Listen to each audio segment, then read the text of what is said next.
আমি তো ভাই নতুন মানুষ, একজন মহিলা কল দিয়ে কান্না করছে, আমি নিজেও ভয় পেয়ে গেছি, টু বি অনেস্ট। আমার মনের মধ্যে একটা ভয় তৈরি হয়েছে। পরে আমার আম্মাজান বললেন যে বাবা, আমি তোমাকে ইউটিউবে দেখছিলাম, তোমার নাম্বার আসলো, আমি তোমাকে কল দিলাম।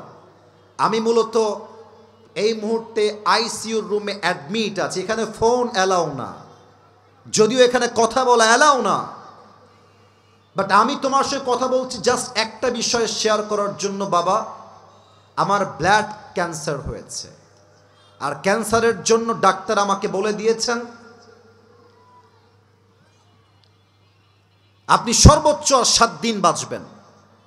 7 দিনের পরে আপনার জীবনটা হয়তোবা শেষ হয়ে যাবে।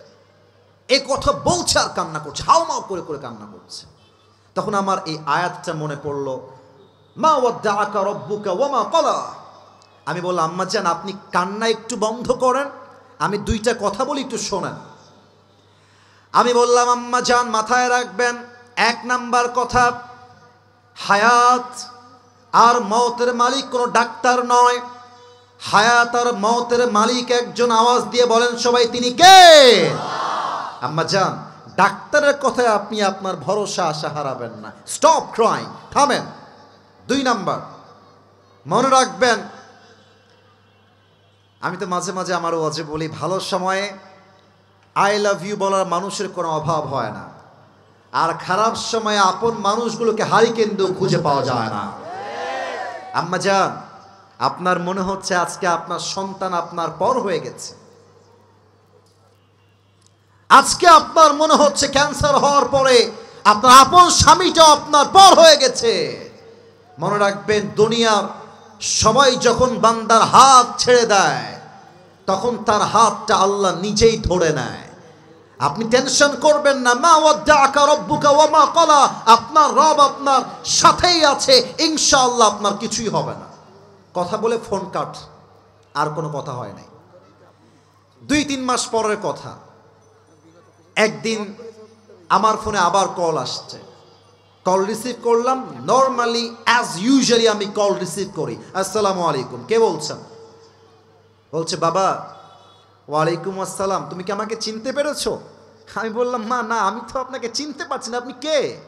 পরিচয় দিল যে বাবা, ওই যে তোমাকে আইসিইউর রুম থেকে কল দিয়েছিল একজন মা, ক্যান ইউ রিমেম্বার দ্যাট? মনে আছে তোমার? বলো আম্মা জান, হ্যাঁ হ্যাঁ মনে আছে। আপনি কি সে বলছেন? বলছে বাবা, আমি সেই মা বলছি। শোনো, আমি শুধু বেঁচে নাই, আমার দেহর থেকে ক্যান্সার রোগটাই বিদায় নিয়ে চলে গেছে। আল্লাহু আকবার। এটা আমার জীবনের বাস্তবিক এক্সপিরিয়েন্স শেয়ার করলাম।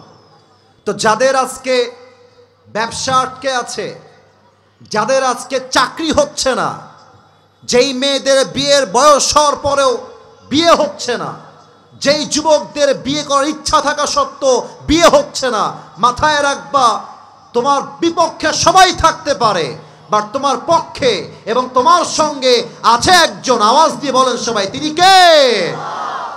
এবার আল্লাহ বলছেন, বান্দা শোনো শোনো, ওয়ালাল আখিরাতু খায়রুল লাকা মিনাল উলা।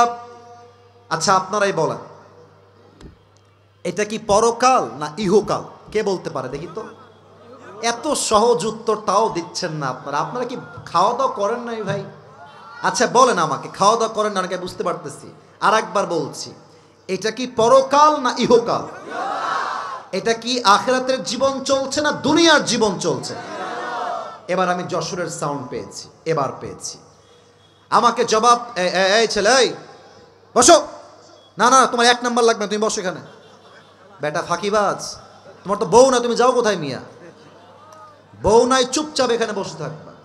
বউ থাকলে যাবেন বাসায়, সমস্যা নাই। সবাই তাকবীর দেন আমার সাথে, নারায়ে তাকবীর।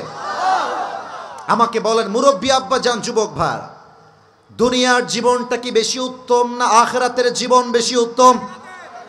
এটাই আল্লাহ বলছেন, ওয়ালাল আখিরাতু খায়রুল লাকা মিনাল উলা।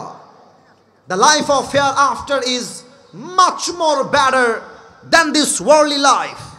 আল্লাহ তাআলা বলছেন, দুনিয়ার জীবনটা আসল উত্তম জীবন নয়, বরং দুনিয়ার জীবনের চাইতে আখিরাতের জীবনকে হাজার হাজার গুণ বেশি উত্তম বানিয়েছে একজন, তিনি কে? এবার আমি একটা ঘটনা বলবো হাদিস থেকে। এটা আমার শেষ ঘটনা, কারণ হলো একটু পরে আসরের নামাজ হবে। একটা প্রবাদ বাক্য আছে রসুলের ভাইয়ারা, সবাইয়ের ক্ষতি হবে আমার সাথে, শেষ ভালো যার। কমিটির ভাইয়ারা কয়, আপনারা কইলেন না, শেষ ভালো যার সব ভালো তার।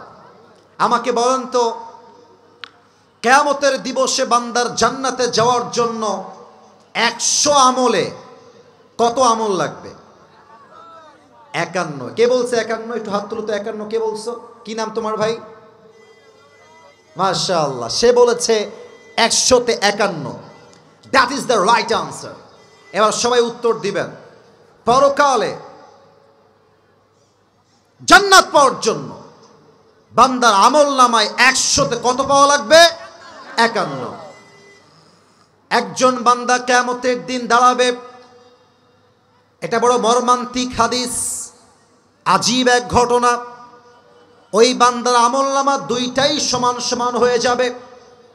এই দিক, এদিকে তাকাও, আমার দিকে তাকাও।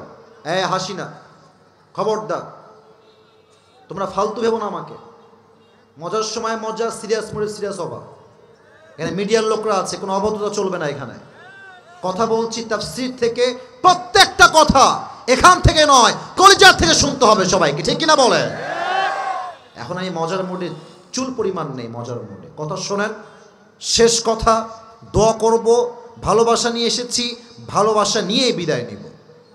একজন বান্দা দাঁড়াবে, যা আমল নামা দুইটা বরাবর সমান সমান হয়ে যাবে। এই হাদিসটা আমি প্রথমে নিচে পড়ি নাই, আমি এটা শুনেছিলাম পাকিস্তানের একজন টপ ফেমাস স্কলার, তার নাম হলো মাওলানা তারিক জামিল। আমার একজন কলিজার মানুষ, বড্ড ভালোবাসি মানুষটাকে আমি। ভাষা উর্দু, তবে যে মানুষ এখানে উর্দু বোঝেন, হিন্দি বুঝেন, ওনার ওয়াজ আপনি শুনবেন। আমি আসিফ আপনাকে বলছি, তার ওয়াজ 80 ভাগ আপনাকে